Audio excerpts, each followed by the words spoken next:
तो friends, welcome back to my channel everything with Archana. तो आज का हमारा टॉपिक है कॉन्ट्रासेप्शन मेथड्स। तो ये टॉपिक को बस आप टॉपिक ना समझें, ये बहुत ज़्यादा ही इम्पॉर्टेंट है। जो हमारा अभी जनरेशन, जो इतना पॉपुलेशन डे बाय डे बढ़ रहा है, वो बस इस चीज़ की नासमझी से बढ़ रहा है। तो आप लोग थोड़ा क्यूरियस होइए और फिर जो भी पढ़ाई कर रहे हैं उसका थोड़ा अपने लाइफ में यूज़ मिलाइए उन नॉलेज को।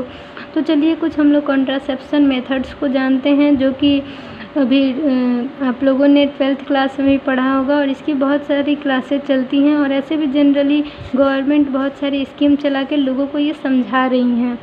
अगर आप मेडिकल फील्ड में हैं, डॉक्टर्स भी आपको समझाया करते हैं कि ज़्यादा बच्चे नहीं करें, और भी कुछ भी बहुत सारी बातें हैं। तो चलिए हम लोग पहले कॉन्ट्रासेप्शन मेथड्स को समझते हैं।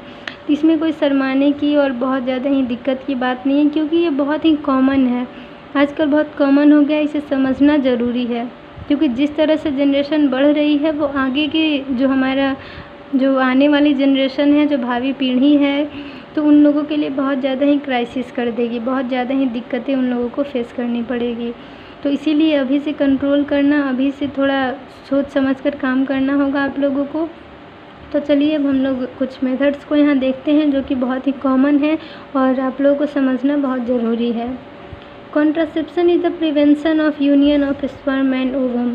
तो आप लोग जानते होंगे कि जो भी अगर बच्चे होते हैं तो क्यों होते हैं, क्योंकि बहुत सारे प्रोसेस होते हैं। फर्टिलाइजेशन होगा स्पर्म और ओवम का, तो जाइगोट फॉर्म होगा।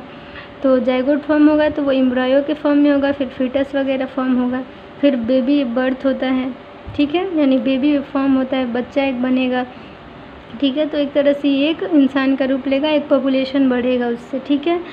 तो यहाँ पे मेनली है कि कॉन्ट्रासेप्शन क्या है।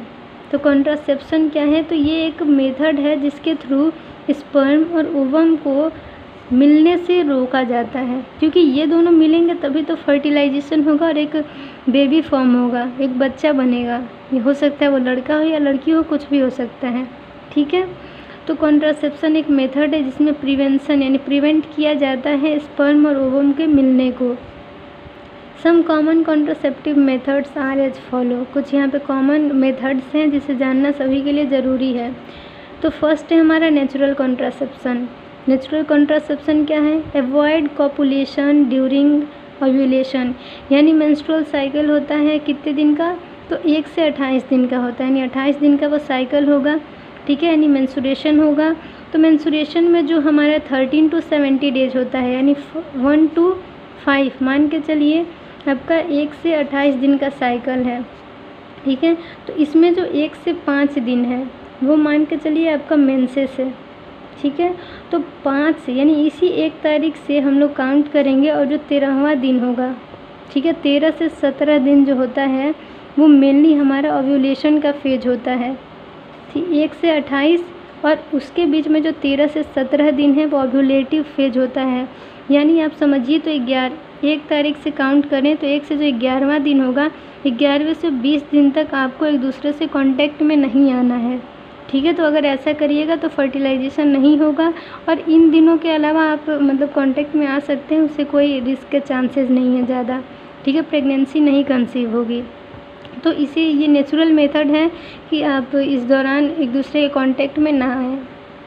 फिर हमारा है कि मैकेनिकल कॉन्ट्रासेप्शन है, जिसमें कि कुछ डिवाइसेस यूज किए जाते हैं इन दोनों के मिलन को रोकने के लिए, यानी स्पर्म और ओवम ना मिले इसके लिए।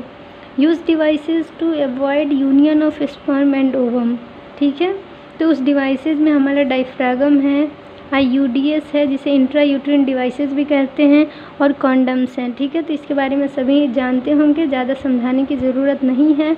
डायफ्रागम फीमेल के लिए होता है और ये मेल के लिए होता है कॉन्डम्स। और इंट्रा यूट्रिन डिवाइसेस जो हैं वो मान के चलिए किसी भी लेडीज़ का अगर डिलीवरी होता है, या फिर वो चाहती हैं कि वो अभी प्रेगनेंसी अवॉइड करना चाहती हैं, तो वो ये एक डिवाइस होता है, ठीक है। इंट्रा यूट्रिन डिवाइसेस जो होते हैं वो कॉपर टी वगैरह कुछ भी हो सकता है, तो उसे ये अपने अंदर मतलब प्लेस करवा लेते हैं ऑपरेशन के थ्रू।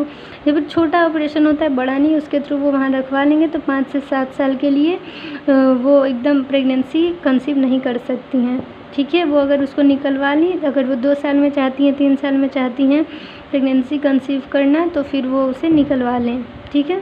तो ये ज़्यादा डरने की बात नहीं है, ये भी बहुत सेफ़ मेथड्स हैं। तो अब हमारा आता है केमिकल कॉन्ट्रासेप्शन। तो केमिकल कॉन्ट्रासेप्शन में है fertilisation is avoided by the use of drugs, spermicidal creams, tablets, foam. यानी कि कुछ केमिकल भी होते हैं जो कि उन दोनों के यूनियन को, यानी कि स्पर्म और जो हमारा ओवम है वो ना मिल सके और फर्टिलाइजेशन ना हो, प्रेगनेंसी ना हो, उसे रोकने के लिए कुछ केमिकल्स होते हैं।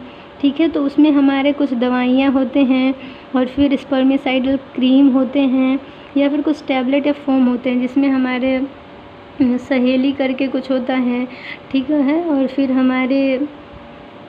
फिर हमारे इसमें अनवांटेड 72 होता है, फिर स्पर्मिसाइडल क्रीम्स होते हैं, फोम वगैरह होते हैं। तो वो सभी आप यूज करेंगे तो केमिकल कॉन्ट्रासेप्शन है वो सब एक तरह से। ठीक है, केमिकल हैं जो कि यूज किए जाते हैं प्रेगनेंसी को रोकने के लिए, और फिर जो ओवम है और स्पर्म है उन्हें उनका जो यूनियन है, फर्टिलाइजेशन है, उसे रोकने के लिए।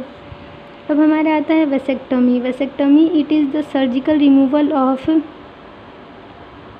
Sperm ducts in males. यानी मेल में क्या होता है कि वेस्ट डिफरेंस जो होता है वो ट्यूब होता है। देखिए एक हम आप लोगों को, तो देखिए ये जो फिगर है इसमें मैं आप लोगों को वेस्ट डिफरेंस दिखाती हूँ।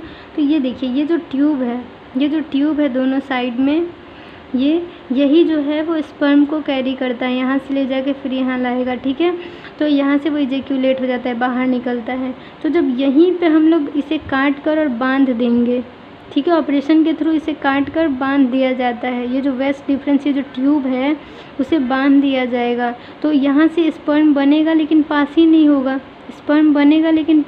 होगा, तो फिर फर्टिलाइजेशन नहीं होगा।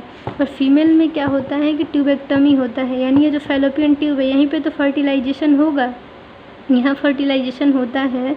तो अगर हम लोग इसे ही काट कर बांध देंगे, तो दोनों साइड से काट के बांध देंगे तो फिर फर्टिलाइजेशन कैसे होगा, क्योंकि ओवम तो यहाँ से मिलेगा ही नहीं दोनों, तो यहाँ फर्टिलाइजेशन होगा ही नहीं। तो मेल में वेस्ट डिफरेंस को काट के और फिर बांध देते हैं, और फीमेल में ये जो हमारा फैलोपियन ट्यूब है उसे बांध देते हैं। तो इसीलिए देखिए it is the surgical removal of sperm ducts in male. ठीक है, ट्यूबेक्टमी फीमेल में होता है और वेसेक्टमी मेल में होता है। Cut and tied of fallopian tube in females, वही फैलोपियन ट्यूब को काट कर बांध दिया जाता है। तो ये हमारे कुछ कॉन्ट्रासेप्शन के मेथड्स हैं जो कि आप लोगों के लिए, ये थोड़े शॉर्ट में था, जिसे आप इसे चाहें तो और डिटेल में पढ़ सकते हैं। तो इस तरह से ये वीडियो आई होप आप लोगों के लिए हेल्पफुल हो। Thank you for watching my video. अब मिलते हैं नेक्स्ट वीडियो में। Thank you.